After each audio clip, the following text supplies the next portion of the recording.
Bienvenue, bonsoir à tous, bienvenue à notre Bible Study. Que le Seigneur vous bénisse, que le bon Dieu soit avec tout le monde.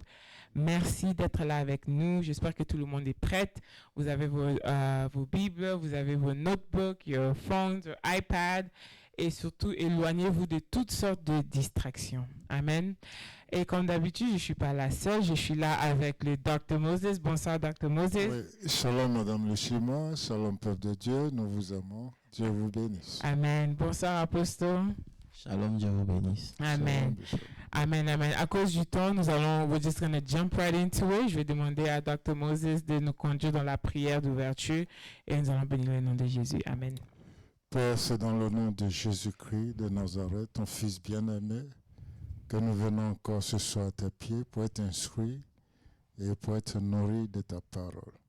Conduis-nous dans toute la vérité et dispose le cœur de tout un chacun et que nos cœurs soient fertiles pour recevoir ta parole. Merci de bénir ton serviteur et ta servante, l'équipe technique et la média, et que ton nom, Seigneur, soit glorifié.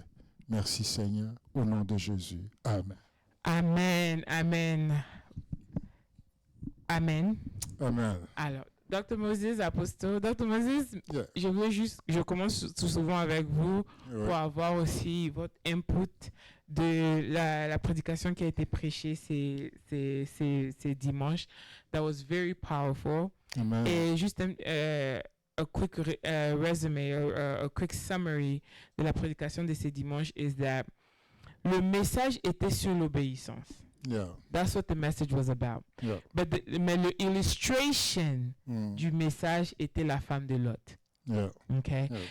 And je pense que l'homme de Dieu nous a ramené dans the walkthrough la femme de Lot. Yeah. Le fait que we don't even know her name, on ne sait pas qui elle était, who she was. Yeah. Mais something that stood out to me quand Apostle prêchait, il a dit en fait, malgré que we don't know her name, on ne sait pas qui est, who she is, mais Jésus nous a demandé de se souvenir de la femme de Lot. Ouais. C'est-à-dire que she had a role qui était très important, qu'elle a joué dans l'histoire de Lot. Yeah. Dans la Bible, but the illustration that he used on the metaphor that he used, qu'il a utilisé dans,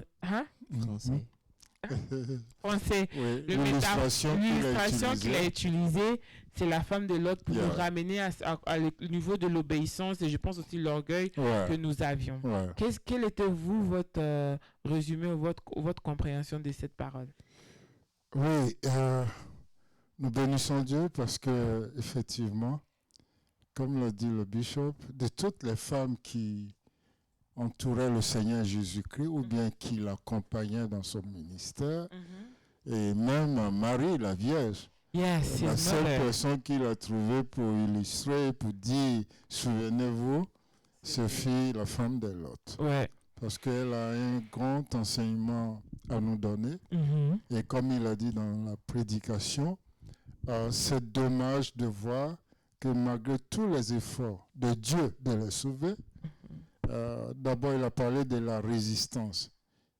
Ils étaient réticents de sortir de Sodome et Gomorrhe. Et deuxièmement, la Bible nous dit les anges les ont tirés par la main. Yes. Et malgré ça encore, ils ont trouvé le moyen de retarder la marche. Et Dieu leur a dit, allez-y sur la montagne. Ils ont refusé la montagne. Et chemin faisant, on lui dit, ne regarde pas derrière. Elle a regardé. La leçon principale qu'il a donnée, c'est qu'on peut commencer le chemin et ne pas arriver au but et s'arrêter en cours de route. Yes. Et il a en même temps fait le pont avec les Israélites qui étaient à la frontière. Ils avaient juste 11 jours pour rentrer à la terre promise. Et voici ceux qu'on envoyait comme des espions. Ils reviennent avec un rapport qui décourage le peuple et qui pousse le peuple à la rébellion. Ils voulaient même lapider Moïse, Aaron, Caleb et Josué. Et là encore, il a tiré des leçons que nous devons quand même retenir. C'est que ces gens-là, ils ont marché sur la terre promise. ils ont vu, ils ont confirmé que tout ce que Dieu a dit concernant la terre promise c'est vrai. Oui. Ils ont même mangé le fruit. Oui. Et ils ont rapporté du fruit à la maison pour montrer des gerbes de raisins portés par 2 individus. Ça veut dire à quel point cette terre était vraiment fertile. Mais malgré tout ça, ils ont vu, mais ils ne sont pas rentrés. Et toute une génération est morte dans le désert. Donc faisons attention de ne pas mourir en cours de route et surtout de s'assurer que nous arrivons à destination. Et aussi pour ajouter, Dr. Moses, de ne pas regarder notre passé. Ou bien ce que nous avons laissé derrière. Parce que c'est ça qui a rendu la femme de Lot réticente pour sortir en fait. She was dragging her feet because she wanted to know pourquoi elle doit quitter. C'est que elle croyait qui était sa bénédiction ou bien quelque chose, son passé, comment elle était quand j'étais. Et elle a refusé d'entamer cette nouvelle marche avec lui. J'aime ce mot qu'il a utilisé. Il dit notre passé est parfois plus têtu que le salut que Dieu nous offre. That is so true. Apostle, we can go on and on. But vous avez dit ce qu'il y a lieu de dire. Yes. Que Dieu nous bénisse. Amen. Je crois que le plus important ici, c'est de chercher à connaître Dieu. Oui. La femme de Lot, Israël et tous les exemples qu'on peut avoir sont en rapport avec le fait que nous devons apprendre réellement à connaître Dieu. L'une des choses que je peux dire, c'est que Dieu a opéré avec les hommes avant même que la Bible ne soit créée. Avant même que la loi ne vienne. Donc ça veut dire qu'avec Dieu, il y a des principes qui sont là, qui existent. Et le jour où vous vous connectez à ces principes-là, vous découvrez une autre facette de Dieu. Tout à fait. Malheureusement, lorsque ils ont écrit la Bible, ils ont veillé à retirer un certain nombre de choses pour nous empêcher justement d'accéder à cette connaissance-là.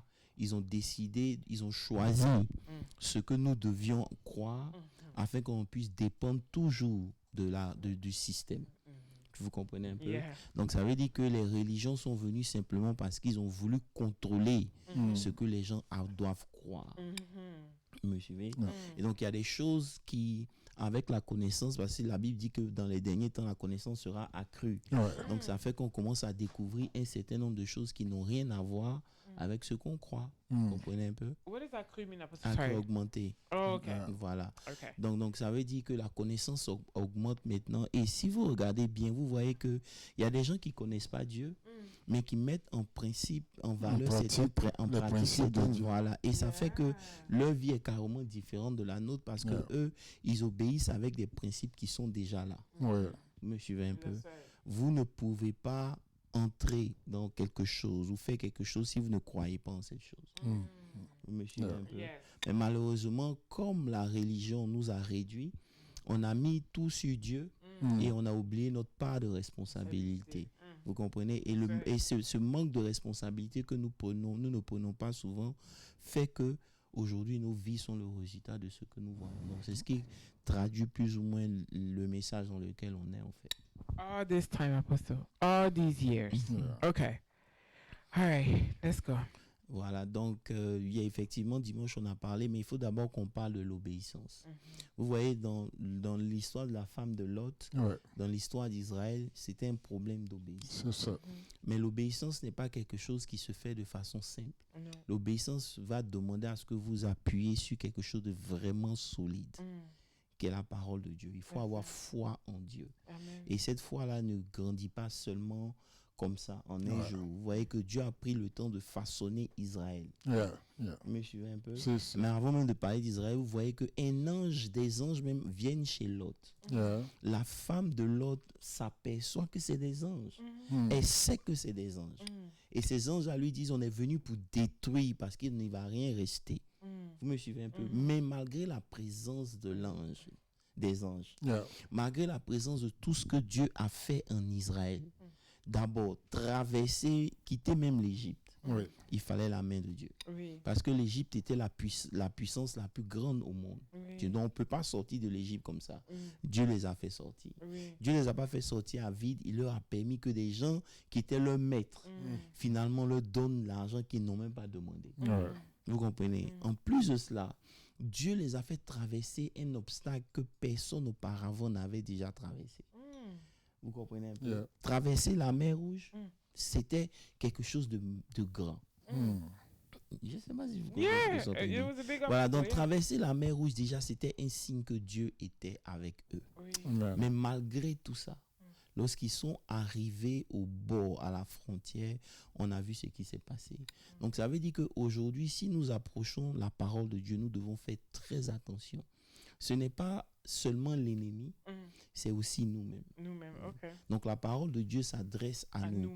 Et souvent, lorsqu'on parle d'obéissance, on a tendance à croire que on est en train de perdre quelque chose, on perd le contrôle, on perd... Non, mais en réalité, dans le ciel, on est en train de grandir. That's right. Vous comprenez? Donc, on a parlé des différents niveaux d'obéissance parce que l'obéissance, c'est quelque chose qui ne naît pas comme ça. C'est un parcours avec Dieu. Malheureusement, beaucoup parmi nous, on n'est pas encore arrivé à un niveau où si Dieu nous demande de faire quelque chose, on peut faire. On va toujours remettre en cause, on va réfléchir pour avoir des assurances et tout et tout. Et malheureusement, c'est ce qui nous détruit au fur et à mesure qu'on marche avec Dieu. Amen. Voilà. Amen. Voilà. No, but I was like, keep going, we're listening. Moi, j'ai aimé concernant l'obéissance, lorsque tu as parlé de l'obéissance immédiate, tu l'as défini comme quoi il faut obéir quand bien même on ne comprend pas. Notre problème en tant qu'humain, c'est que très souvent nous voulons comprendre avant d'obéir. Si vous pouvez parler un peu. Oui, l'obéissance spontanée ou si tu veux l'obéissance immédiate, c'est une obéissance qui se fait, comme tu l'as dit, même quand la voie n'est pas dégagée.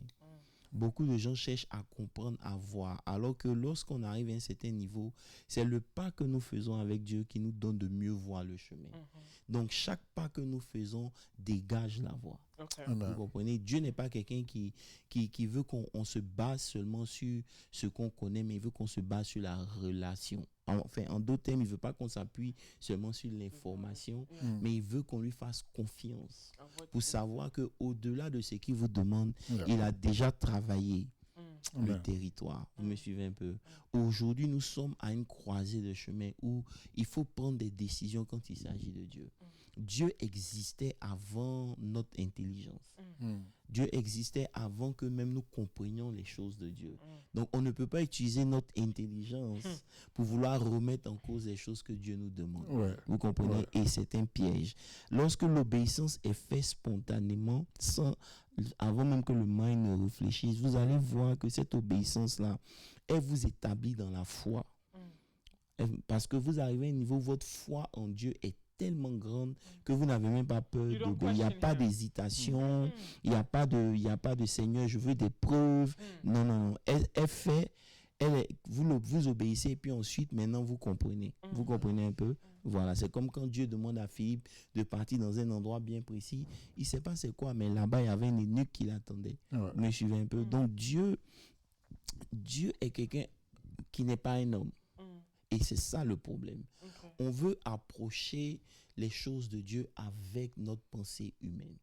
Et ça, c'est un problème. De génération en génération, on transporte ce problème-là. Vous me comprenez un peu?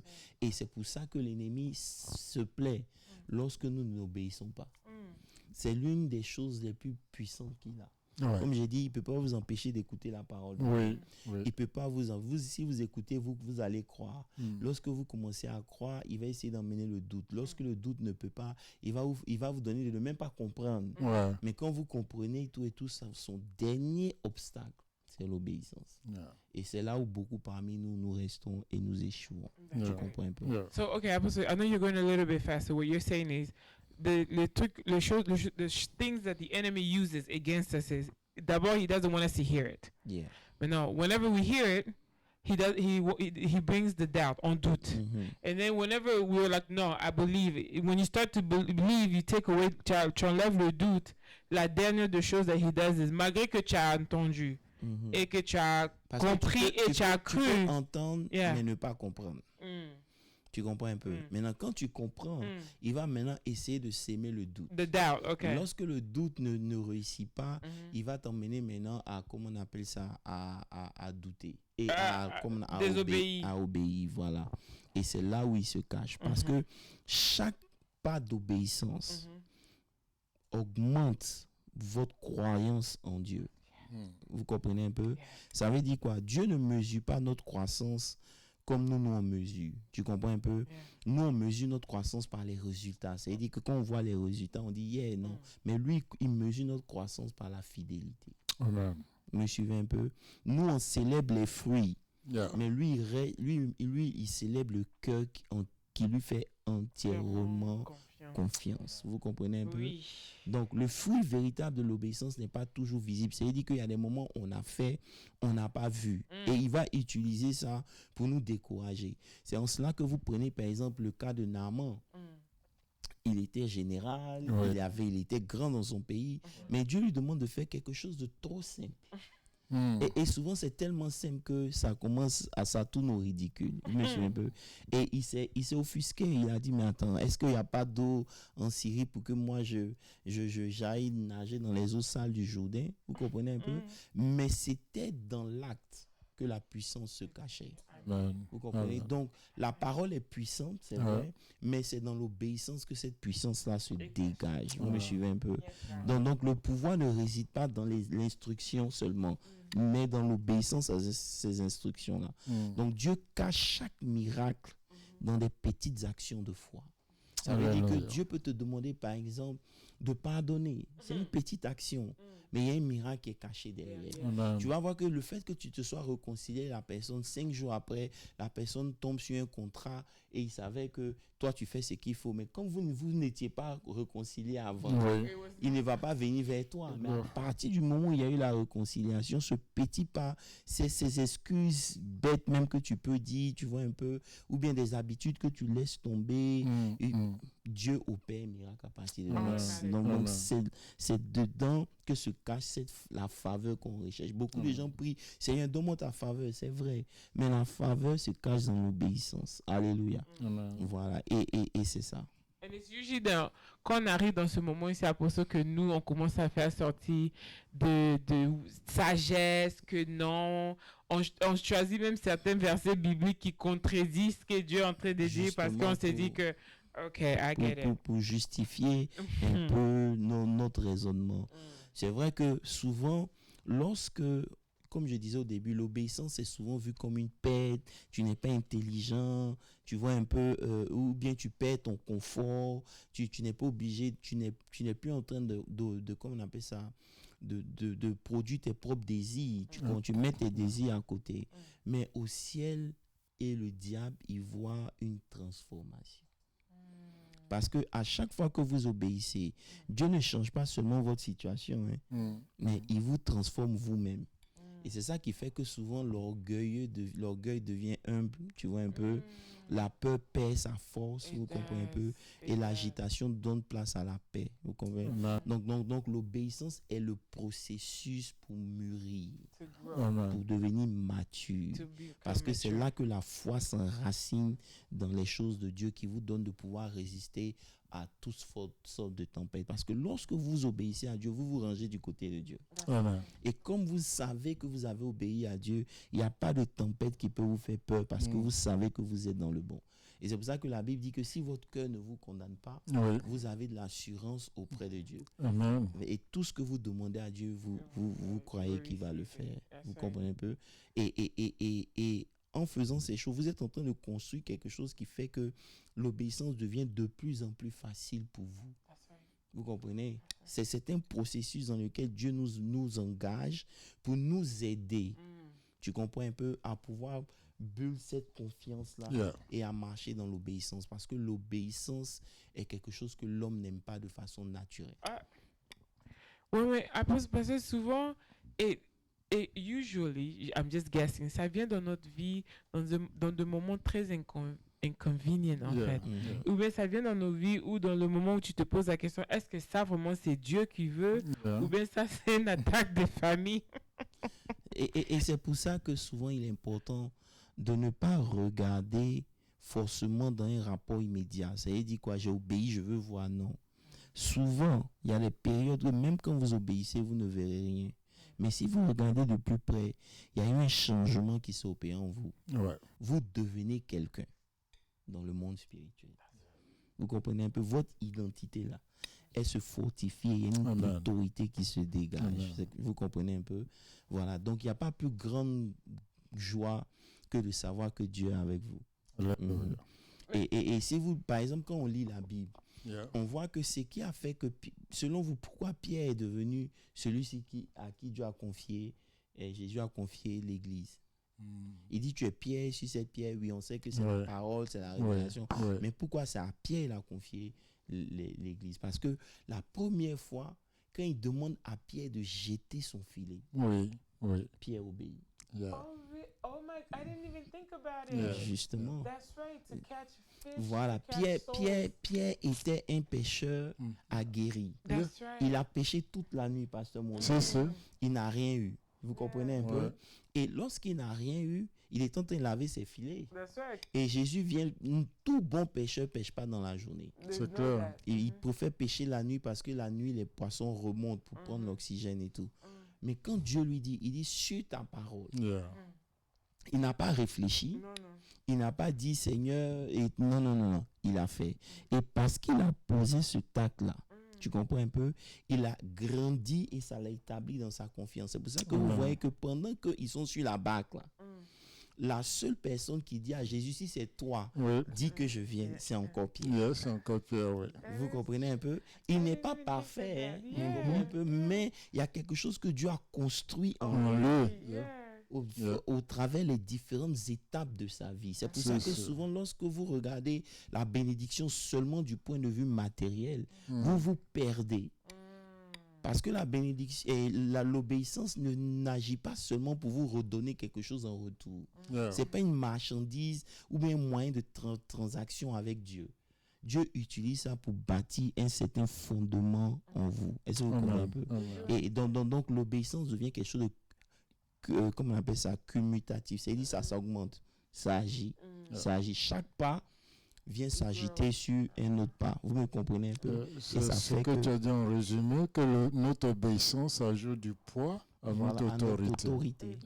Vous me suivez un peu? Donc c'est un peu ça que beaucoup de gens ne comprennent pas. Et donc le problème de Dieu avec Israël, c'était rien d'autre que ça. Parce que c'est une chose de ne pas connaître Dieu. Mais c'est une chose de connaître et d'avoir vécu avec Dieu et de continuer de ne pas lui faire confiance. Je ne sais pas si vous voulez dire quelque chose à ce niveau, mais c'est ça. Mais après, je sais que tu as déjà donné quelques exemples sur la femme de Lot, mais what's a more in-depth? How does la femme de... En fait, I don't see what she did wrong, en fait. J'ai pas touché la femme de l'autre même. Ok. En quelque sorte. Si tu vois que je ne parle pas, mais vas-y. En fait, je veux juste... rappeler ce qu'on disait au début. Tu as toi-même dit que souvent nous sommes attachés à notre passé. Tout à fait. Donc, elle avait un confort au niveau de Sodome et ce confort-là, elle avait du mal à se détacher du confort qu'elle avait. Donc, souvent, nous avons du mal à nous détacher de notre habitude. Et c'est pour cela que lorsqu'on a lu Luc 17, dans Luc 17, Jésus est très clair. Il dit, souvenez-vous de la femme de Lot. Pourquoi? Parce qu'au temps de Lot, là, les gens se mariaient, les gens mangeaient. Il a cité, on peut même lire, c'était dans Luc 17, verset 26. Vas-y, pasteur Moses. Luke 17, verse 26. Là, la femme, c'est quand la femme de l'autre a regardé en arrière. Mais ce que je veux dire, ce qui est arrivé au temps de Noé arrivera de même au jour du Fils de l'homme. Les hommes mangeaient, buvaient et se mariaient. Lis le verset 28. Ce qui arrivera du temps de Lot arrivera pareillement. Les hommes mangeaient, buvaient, achetaient, vendaient et plantaient, bâtissaient. Mais ça veut dire quoi? Ça veut dire que manger, bâtir, vouloir devenir grand, c'est pas mauvais. Oui. Mais en réalité, ça ne doit pas vous déconnecter de votre Dieu. Amen. Là où vous vivez ne doit pas être plus chic que là où vous allez. Yeah. Ça, c'est très important. Et voilà. So, no matter, peu importe ce que Dieu te demande, tu auras l'impression que tu es en train de perdre quelque chose toute une vie. Alors que cette vie que tu as bâtie là, c'est pas là où Dieu veut t'envoyer. And it's not the best It's of the best not yet. the best. Tu comprends un peu? Mais on se laisse influencer par l'environnement. L'environnement agit sur nous. Yeah. Et souvent, on perd de vue l'essentiel. C'est pour ça que si vous lisez Pasteur Moses, Jésus dit que si tu te retrouves en haut, ne cherche pas à redescendre. Yeah. Si tu as des choses en bas à prendre, si le Fils de Dieu vient te trouver que tu es en haut, reste là-bas. Yeah. Verset 31. Voilà, vas-y, papa. Il dit, en ce jour-là, que celui qui sera sur le toit et qui aura ses effets dans la maison ne descend pas pour les prendre. Et que celui qui sera dans les champs ne retourne pas non plus en arrière. En arrière, ça veut dire que le passé est un problème pour votre futur. Yeah. Le passé joue un rôle très important. Yeah. Vous devez faire la paix avec votre passé. Peu importe les grandes choses que votre passé vous a données, ce n'est pas mieux là où vous allez. C'est pour ça que Dieu s'est énervé à Israël pour dire, mais attends, à chaque fois que vous avez un problème, vous voulez répartir là où vous êtes. Ça veut dire qu'elle suivait son mari Lot physiquement, mais son cœur était rattaché là-bas. Vous comprenez un peu? Donc physiquement, on est présent avec Dieu, mais nos cœurs sont quelque part. Et c'est pour cela qu'on doit veiller sur nos cœurs, pour savoir où nous sommes précisément avec Dieu. Which is not easy, Apostle. Mais je sais qu'Apostle, tu as donné l'exemple pour dire que your past wasn't all that great. Mais Apostle, si alors on regarde dans notre passé, because it was so horrible, et on s'est dit qu'on ne veut pas que ça se répète en fait. C'est un très bon point. Quand ton passé était terrible, tu comprends un peu, tu dois veiller à ce que le passé terrible que tu as eu n'affecte pas ta manière de penser et de voir. Parce que ça va dans les deux côtés. Vous pouvez vous limiter seulement au fait que oui, Dieu vous avait béni, vous étiez bien à Dallas, maintenant Dieu vous dit de partir en Californie, vous ne connaissez personne, tu vois un peu. Ça, c'est un côté. Maintenant, il y a un côté où ton passé fait que maintenant, dans ta marche avec Dieu, toute ta conception que tu as aujourd'hui de Dieu s'appuie sur ton passé. Tu as peur d'obéir parce que justement, dans le passé, tu as eu des problèmes financiers, par exemple. Tu as peur d'obéir parce que quand tu as prié, la personne est décédée. Donc ça fait que ce passé-là, tu le regardes toujours en arrière avant de prendre une décision pour ton futur. Et ça devient un frein. Et ça devient justement un problème très sérieux. But, I mean, le passé was supposed to teach us, right? Tout à fait. Are we supposed to learn from our mistakes? Justement, tu apprends de ça, mais tu ne te conditionnes pas avec ça, en fait. Okay. Tu comprends un peu? Quelles sont toi tes peurs? Apostle, that God does whatever he wants, whenever he wants. And it doesn't matter what you do. Donc, tu as peur que Dieu te fasse du mal. Yes. Parce que Dieu fait ce qu'il veut, quand il veut, comme il veut. Yes. Tu vois? Like that is my interpretation of who God is, Apostle. Si tu peux t'appuyer sur Romains 8, 28, je pense que ça peut aussi nous aider. Et Romain, tu vois, avant d'arriver là-bas, pendant que j'ai en train de positionner ça, regarde ce qui s'est passé avec le peuple d'Israël.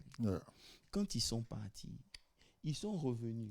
Comme on a dit là, les 12 étaient d'accord et unanimes. Ça veut dire que c'est notre temps de bénédiction. Ce que Dieu avait dit est réel et c'est vrai. On a les preuves. Tu comprends un peu? Mais la différence est jouée à quel niveau? Au niveau de leur interprétation. Et souvent, le passé nous aide à interpréter de la mauvaise manière.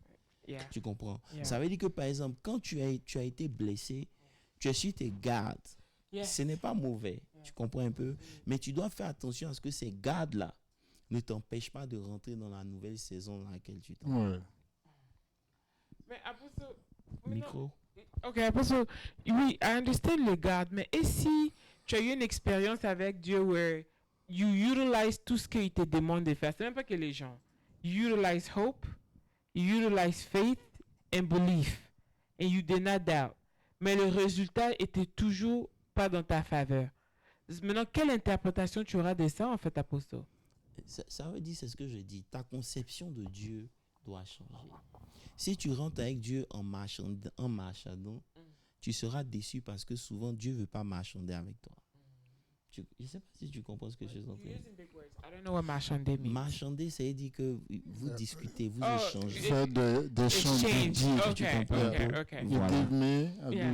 Voilà, ça veut dire que Dieu, j'ai prié. Donc, et c'est ça qui fait qu'on a du mal à rentrer dans le repos.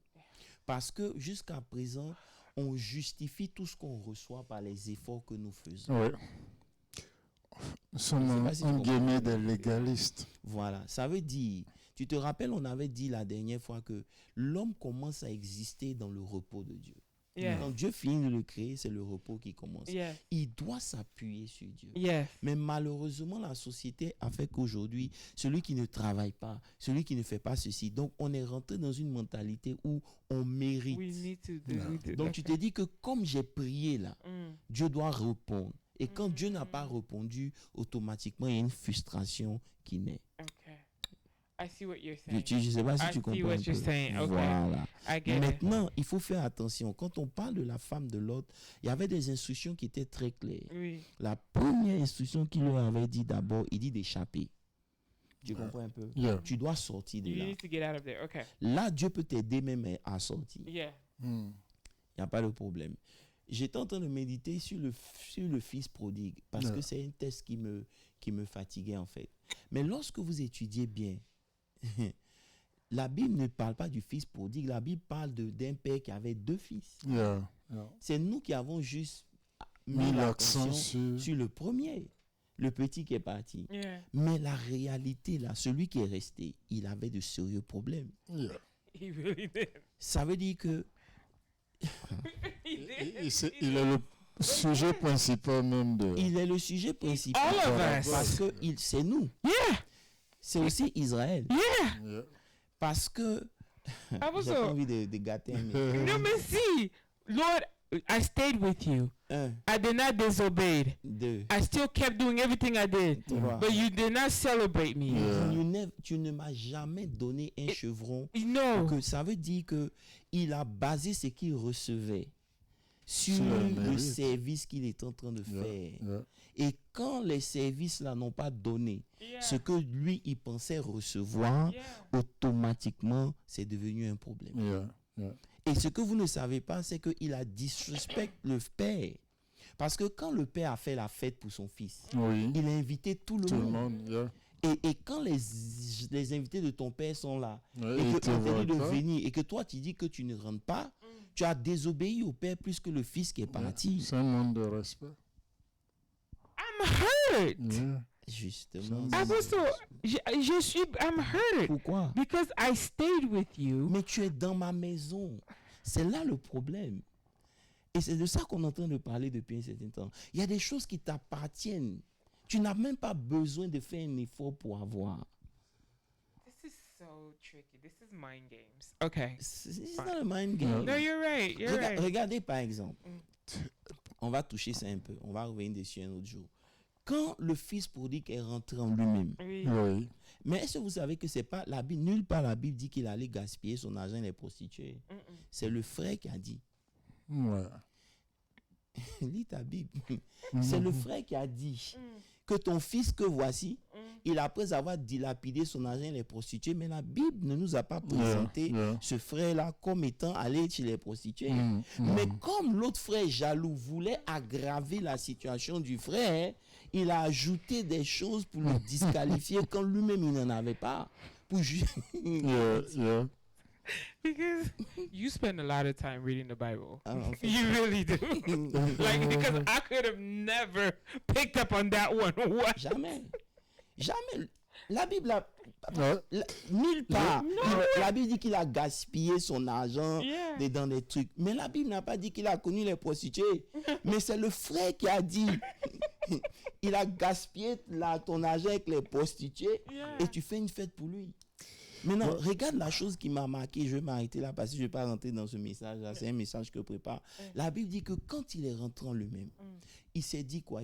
Tu sais quoi? Je retournerai vers mon père et je vais lui dire de me prendre comme un simple serviteur. Ouais.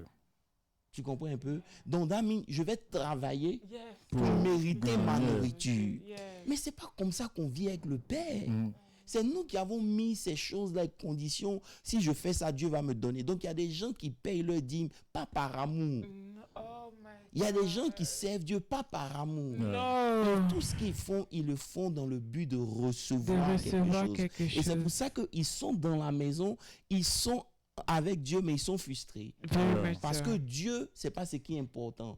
Dieu, c'est la relation que vous devez avoir. Donc, et puis, ce qui est grave, c'est que il ne s'identifie même pas à son frère. Il dit ton fils. Lisez votre Bible. C'est au verset 27. Ils n'ont pas lu le Bible. Il dit ton fils. C'est-à-dire qu'il ne s'associe pas. Et c'est l'image d'Israël qui ne veut pas s'associer à nous. Et nulle part dans la Bible précise si le fils est né et rentré. Le père a laissé la porte ouverte. Mais nulle part il est dit qu'il est venu pour célébrer avec eux. Que Israël n'est toujours pas prêt pour accepter. Tu vois, voilà. Et le père n'a même pas attendu que le fils vienne avant que le fils ne puisse finir de parler. Il dit, hey, tuez le veau gras, whatever, changer son vêtement. Son père s'est dépouillé pour lui. Parce que dans la maison, un fils ne peut pas avoir un mérite à cause du service. Tout ce qu'il mérite, il le mérite parce qu'il est le fils. Et c'est ce que jusqu'à présent, nous n'avons pas encore compris et on ne peut pas se reposer dans ça. En fait. Il est difficile de croire que Dieu va nous donner des choses parce que non, c'est une autre dimension. That's very deep, and disturbing. So, pour traduire ce que tu dis, for those of us who understand a little bit, your son, everything is yours. But you, your son, you impose yourself rules that the father didn't even impose to you. For you, you're saying that, well, I need to work like the slave so I can get what my father already gave. Il se disait que s'il travaillait plus, son père allait le voir plus. Alors que ton père n'a pas besoin de te voir plus. C'est comme si avant d'aller dans le frigidaire, tu demandes la permission à ton père pour prendre de l'eau ou bien du jus. Mais il a acheté le jus pour qu'on boive. Tu comprends un peu? Donc, tu dis que non, si tu as de bonnes notes à l'école, là, ton père va te faire manger. Non, la nourriture est là pour que tout le monde mange. Parce que tu es dans la maison, ces choses-là t'appartiennent. C'est ce que Jésus a dit. Je ne donnerai pas le pain qui appartient aux enfants à des gens qui sont en dehors de la maison.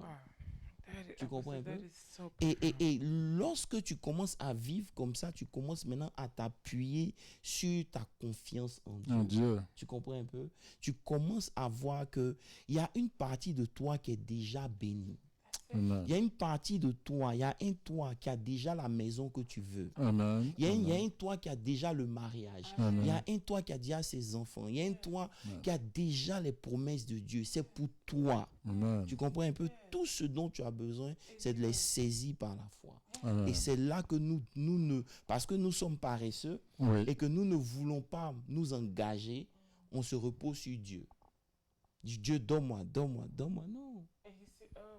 Apostle, this is so twisted.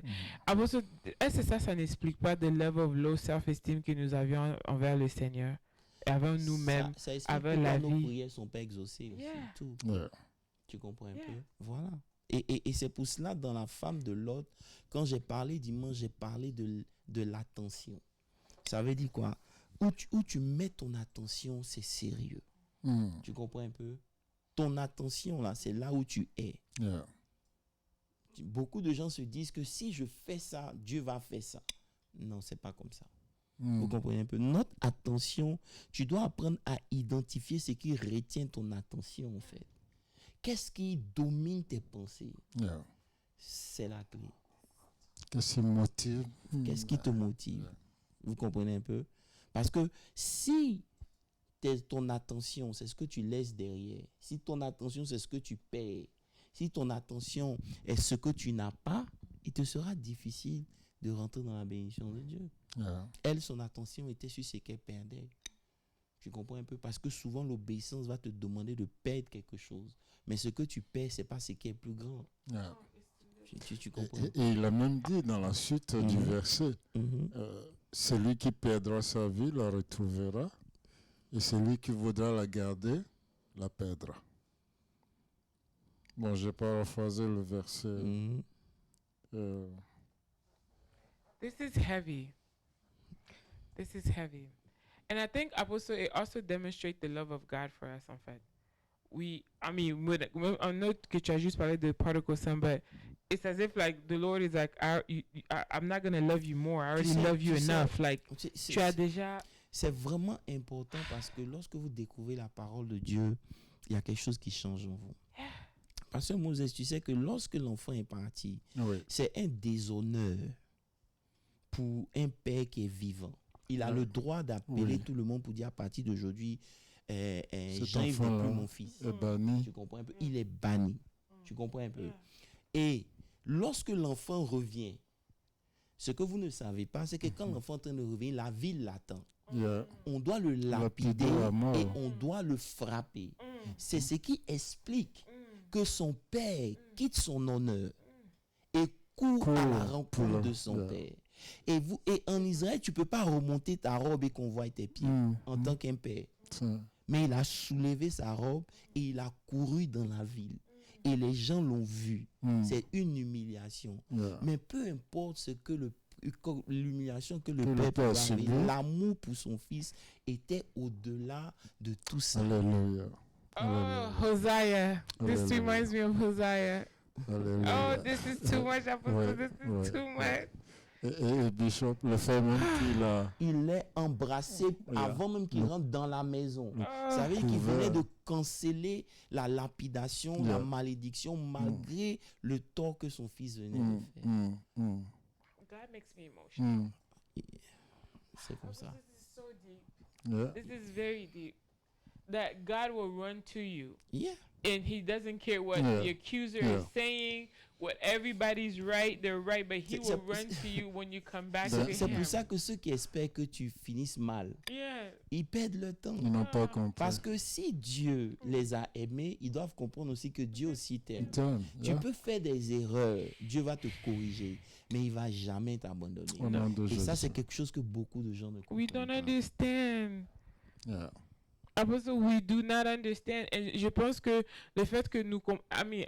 j'essaie peut-être d'être un peu practical, Apostle, mais je pense que, Pasteur Moses, le fait que nous ne comprenons pas l'amour que Dieu a pour nous, voilà pourquoi aussi c'est difficile pour nous de démontrer un certain amour envers lui, ou bien l'amour envers les autres, ou bien même le pardon et tout, parce que jusqu'à maintenant, on ne comprend pas jusqu'à tel point that God is just willing. Ce que tu dis, c'est que le Bishop a dit nous aide à comprendre.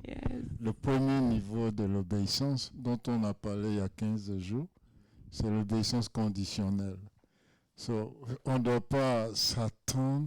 C'est pas le résultat de ce que nous faisons. Mais Dieu agit par amour. C'est clair. Et bon, à cause du temps, l'histoire de la femme de Lot, Moses, ça nous montre combien de fois beaucoup restent bloqués au seuil de leur bénédiction. C'est ça le mystère de la femme de Lot. Elle est restée au seuil. Elle a quitté, elle n'est pas arrivée, elle est restée au milieu. Beaucoup de gens ne rentrent pas dans les choses que Dieu a pour eux parce qu'ils choisissent un chemin facile. L'ange leur a dit, allez à la montagne. Et l'ange même précise, il dit que je ne peux rien faire tant que vous n'êtes pas encore arrivé à la montagne. Tu comprends un peu? Donc il y a des choses que Dieu ne peut pas faire tant que vous n'arrivez pas à un certain niveau. Vous comprenez un peu? Il y a un niveau de transformation.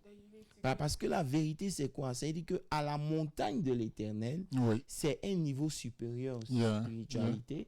C'est un niveau de transformation. C'est un lieu où Dieu est. Mais nous refusons d'aller là-bas parce que c'est pénible. Et donc, nous restons dans des endroits où on ne voit pas la main de Dieu. Vous comprenez? On préfère la vallée. Voilà. Ça veut dire qu'elle n'a pas été transformée. C'est un problème de transformation. Yeah. Tu es transformé en quelque chose d'autre. Que tu devrais être transformé auparavant. C'est-à-dire que Dieu veut que tu sois transformé en aigle, mais toi tu te transformes en poulet. Et justement, Bishop, cela m'amène à faire le point, comme tu as dit.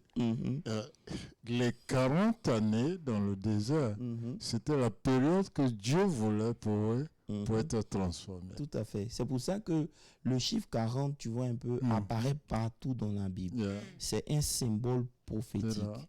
Vous comprenez un peu? Ce n'est jamais gratuit.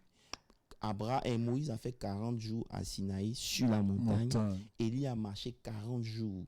Il est parti. Ninive, 40 jours. Jésus, 40 jours de jeûne. 40 jours, tu es toujours au seuil. Ouais. Tu comprends un peu? C'est une période d'épreuve et de transformation. Amen. Qui précède chaque niveau où Dieu t'appelle. Amen. Tu comprends un peu? C'est un temps de transformation. Yeah. Yeah. Je me suis... Et donc, lui, il a refusé d'aller à la montagne. Oui. Il a refusé d'être transformé. Vous suivez un peu? Et c'est ce qui fait que beaucoup parmi nous, on reste toujours au seuil de nos bénédictions. Et pareil pour Israël. Arrivé à un certain moment, puisque la transformation n'était plus possible, Dieu était obligé de les exterminer. What else are you gonna do? Et le problème, c'est qu'elle est transformée en statue de sel. Alors que le sel a deux objectifs. Le sel conserve ce qui est, et le sel empêche la vie d'être produite. C'est que quand le roi, il y a un roi en Israël qui a détruit une ville, il a aspergé de sel. Ça veut dire que lorsque quelque chose est détruit et que vous mettez du sel dessus, ça ne revient plus. Vous comprenez un peu? Le sel aussi conserve ce qui est. Donc, elle n'a pas été transformée en ce que Dieu voulait, devenir une statue de sel. Donc, elle a demeuré dans son état primitif. Et beaucoup de gens, parce qu'ils refusent d'être transformés, ils connaissent Dieu, mais ils demeurent à un niveau où ils ne changent plus.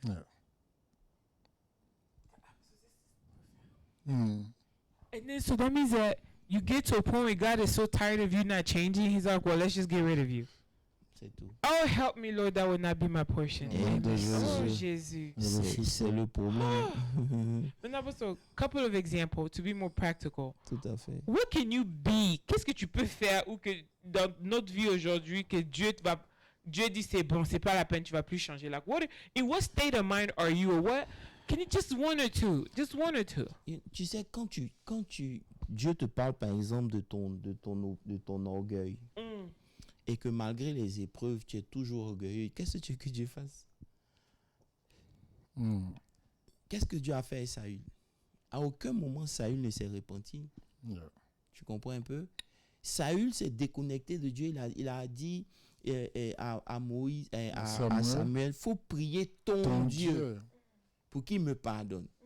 Ça veut dire que... Et il a répété 3 fois. 3 fois. Ça veut dire que lui s'est mis en dehors, que Dieu fasse ce qui... Non, c'est pas comme ça. Tu comprends un peu? Donc, elle est devenue quelque chose... Ouais, vas-y. No, go ahead. I'm counting l'orgueil. Okay. Non, c'est un exemple que je te donne. Parce que les choses que Dieu nous demande sont personnelles. Tu comprends un peu? Non, mais toi, il y a des choses que Dieu te demande de changer que tu ne changes pas. Est-ce que moi, je connais ta vie? Non, mais je ne connais pas les choses que Dieu te demande de changer, grâce. Tu as toujours peur. Dieu te dit depuis là, il faut arrêter. Mais tu as toujours peur. Tu t'inquiètes toujours. Tu trembles toujours quand quelque chose vient. Tu vois le pire quand quelque chose arrive. Sans I get it. No, I get it. That's enough. Okay. Oh my goodness, okay, so... Il y a un verset qui me vient à l'esprit qui peut nous aider aussi. C'est Hébreux, le chapitre 6. Quand nous regardons le verset 1 à 8, il dit quelque chose d'important. Mais le verset 4 dit « Car il est impossible que ceux qui ont été une fois éclairés, qui ont goûté le don céleste, qui ont eu part au Saint-Esprit, qui ont goûté la bonne parole de Dieu et les puissances du siècle à venir et qui sont tombés soit encore renouvelés et emmenés à la repentance. » Donc, comme le bishop l'a dit, si on s'entête, comme le cas d'Israël qui s'est entêté, n'a pas voulu changer, et surtout, il a défini la repentance sur la conférence des prières, c'est très important. Il devait logiquement revenir à Dieu. Mais au contraire, les miracles les ont éloignés de Dieu. C'est ça. Et ça va plus loin encore, Pasteur Moses, puis je veux ajouter, ça veut dire que il n'y a pas quelque chose que Dieu n'a pas encore fait dans ta vie pour que toi tu changes. Il did everything. Déjà qu'il t'ait sauvé, c'est déjà quelque chose. Il t'a prouvé sa fidélité, c'est quelque chose. Mais tu es toujours dedans. Donc ça veut dire que c'est pas un ange, même si un ange apparaît aujourd'hui. Ouais. Et c'est ce que Abraham a dit aux riches. Oui. Il dit même si même un ange même va parler à tes parents. Oui. Ils ne vont pas changer. Oh, that is bad. Parce que le changement, c'est une décision personnelle. Oui. Souvent, tu dois te regarder les choses que Dieu te reproche, regarder ce que aussi les gens te reprochent. Tu comprends un peu?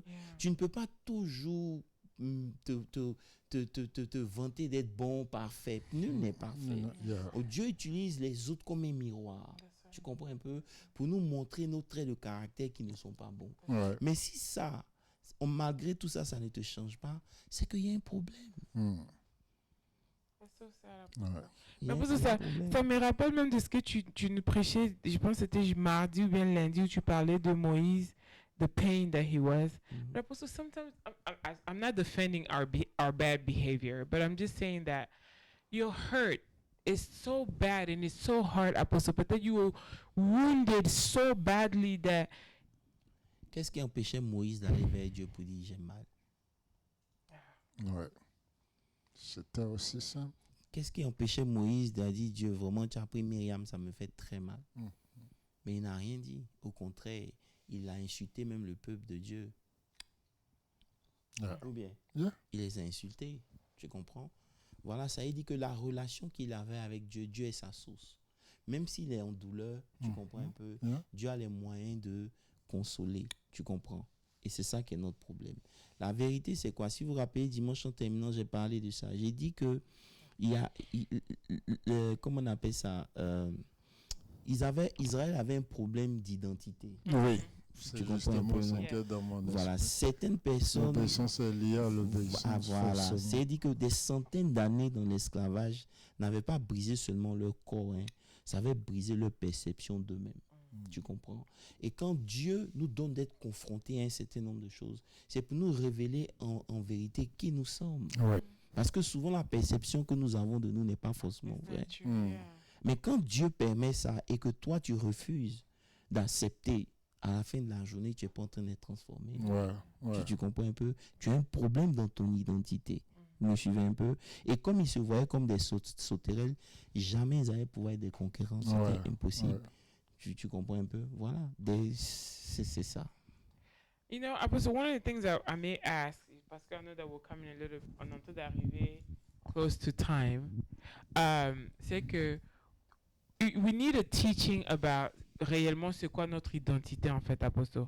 Parce que quand on parle de l'identité, like I said, I have a problem with the vocabulary. We limit it in characteristics, attributes.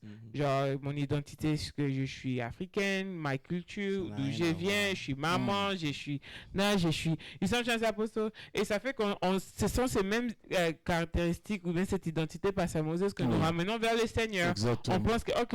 Pour beaucoup de personnes. For a lot of people, this is what we believe. Amalgame entre l'identité spirituelle et l'identité physique. So, we need to truly understand c'est quoi l'identité spirituelle, Apostle. Parce que I think that right there, ça va commencer déjà à guérir beaucoup de personnes. Ça veut dire que l'identité spirituelle, c'est quelque chose que Dieu essaie de build en nous. Tu comprends un peu? Tu as ton passé. Comme Israël, ils étaient esclaves. Donc ça avait marqué leur personnalité, marqué leur perception d'eux-mêmes. Mais Dieu a fait tous ces miracles pour leur prouver que vous êtes mon peuple. Je vous ai choisi. Vous marchez avec un Dieu qui est puissant. Tu comprends un peu? Mais malgré cela, ils n'ont pas accepté. C'est accepter ce que Dieu dit qu'est le plus grand problème. Tu comprends un peu? C'est pour ça qu'à côté de la crise identitaire, on a parlé du danger de l'incrédulité.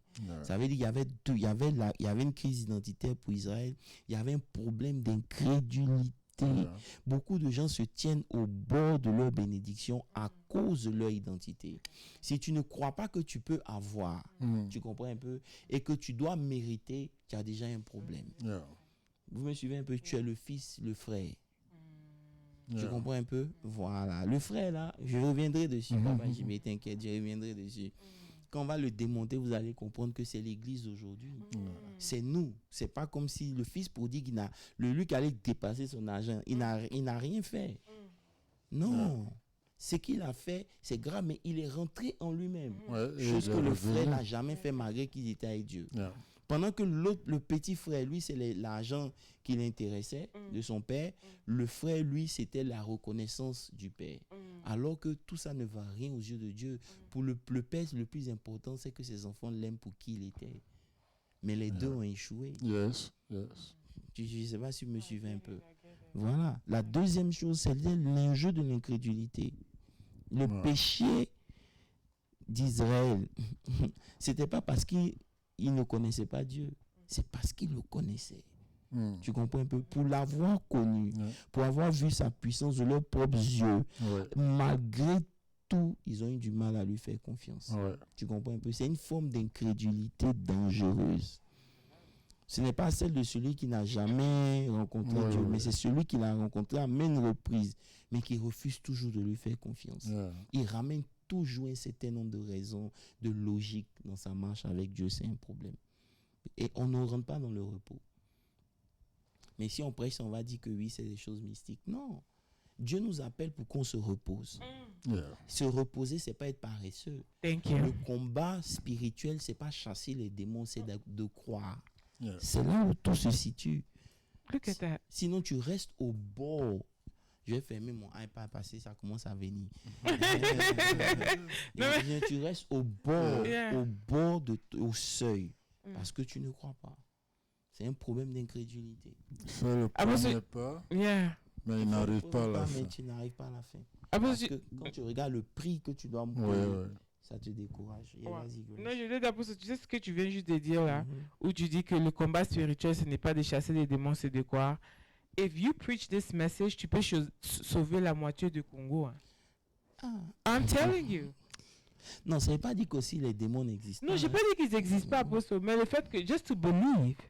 Parce que, Apostle, it makes no sense that en Afrique ou bien même au Congo, avec toutes les églises, toutes les prédications, tous les démons qu'on chasse, but people miss this little notion that you just said. Et tu vois, je veux compléter à cause du temps, tu vois, ce qui est dangereux, Pasteur Moses, c'est que souvent on en veut à Dieu pour nos déserts. Mais nos déserts sont la clé. Pour notre transformation. Souvent, on en veut à Dieu pour nos déserts. Mais nos déserts sont la clé. Parce que imagine si Dieu avait laissé le peuple d'Israël partir malgré tout. Ça n'allait pas être un combat, ça allait être un massacre. C'est clair. On les aurait massacrés parce que spirituellement, ils étaient immatures. Donc Dieu même les protégeait en les punissant. Tu ne vois pas encore. Ah, si.